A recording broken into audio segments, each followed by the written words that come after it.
Hey, what's up everybody, it's Fate here, and today we've got the release of chapter 69 of the Dragon Ball Super manga. So I've read it and I'm going to give you my review on it, or at least tell you what happened in the chapter and what I think of it. So the chapter starts with a little bit of Granola's backstory, right? That the planet where he's currently living on, where the Cerealians were the main inhabitants of the planet, after the destruction of Frieza and the Saiyans, the Heaters actually rebuilt the planet, and of course to make some profit off of it, and because another kind called the Surgarians had no planet, they sold it to them after they completely rebuilt the planet, and currently they are living there.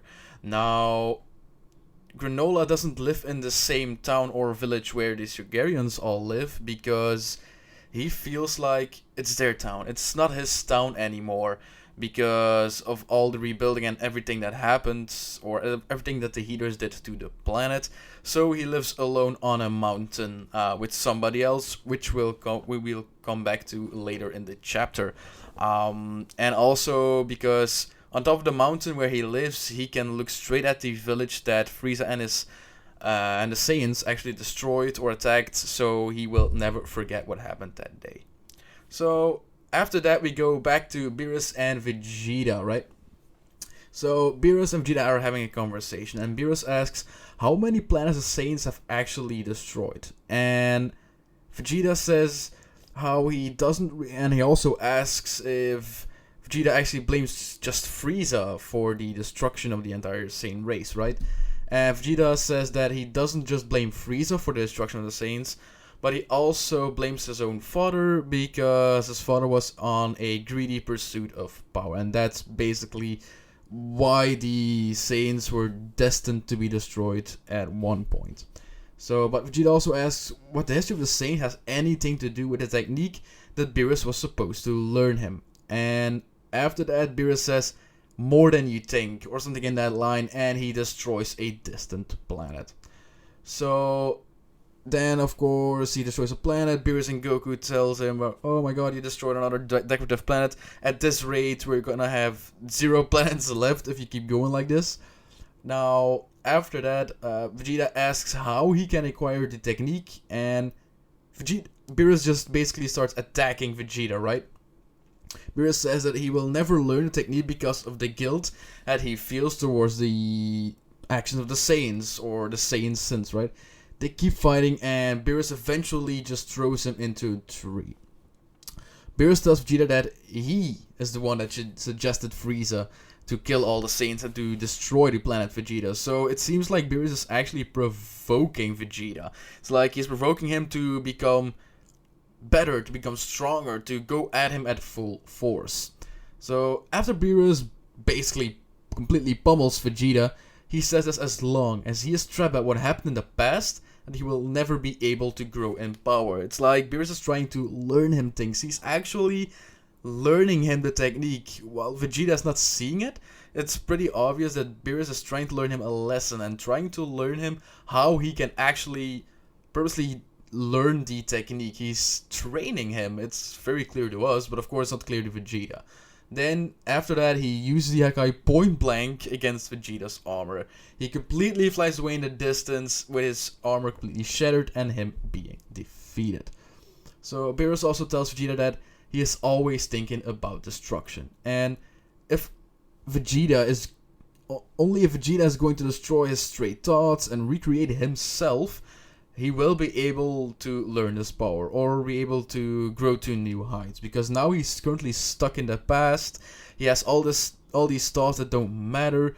He has to become more like Beerus, or more like a god of destruction, in order to be able to learn that technique. So after this whole conversation, a fight between Beerus and Goku, we go back to the Heaters, and they are watching some data that they are extracting from 7-3. Now, in that data, Ilek finds out that the Dragon Balls are a thing because Moro used them to release Sagambo and to get his magic powers back.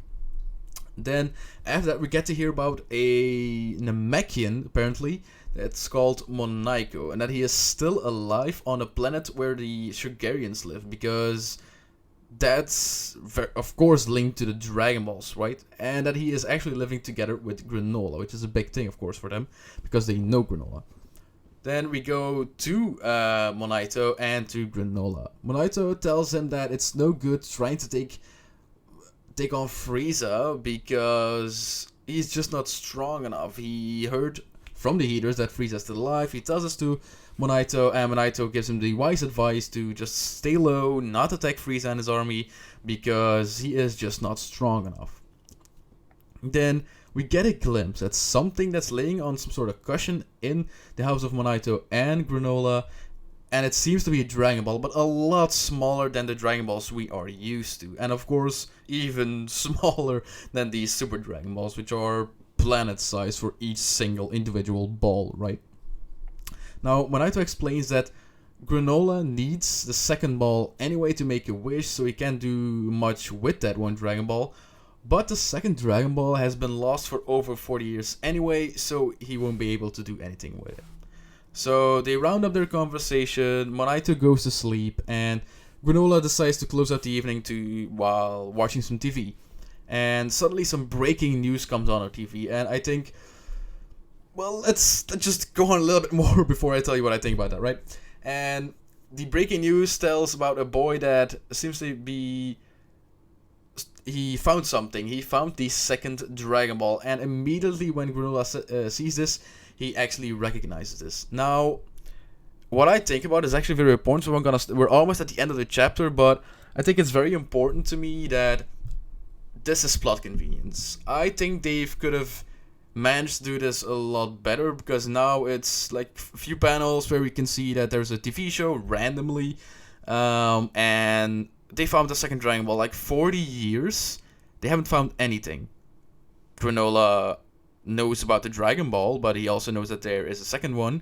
And suddenly, with everything that's going on, like he finding out that Frieza is still alive, the Heater stuff, and at the same time, Beerus and Vegeta suddenly, out of nowhere, some random little boy finds the second Dragon Ball. So, of course, we know that Granola is going to find that one, or at least steal that one, because they say on the news that scientists are currently taking it into a lab because of research, right?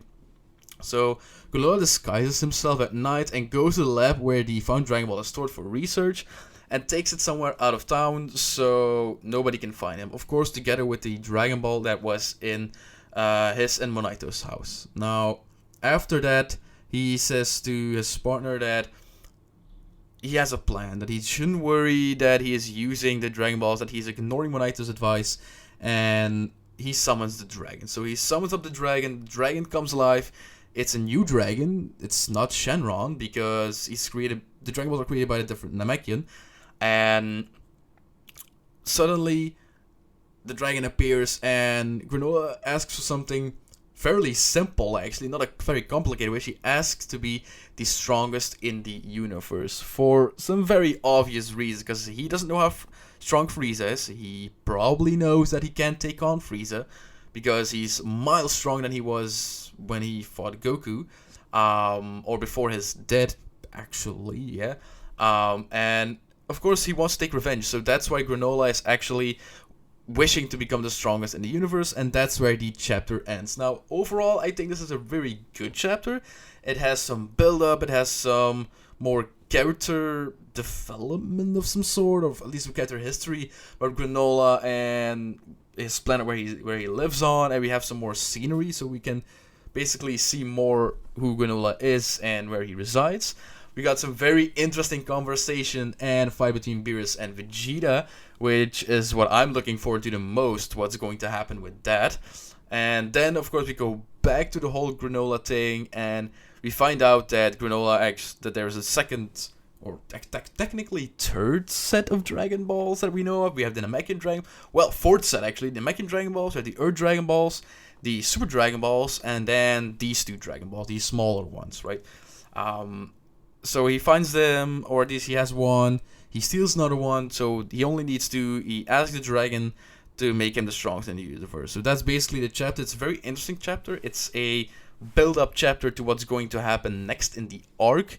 So I believe that chapter 70 and probably 71, no, more or less 70 is gonna be the final build-up to the first probably main explosion of the arc, right?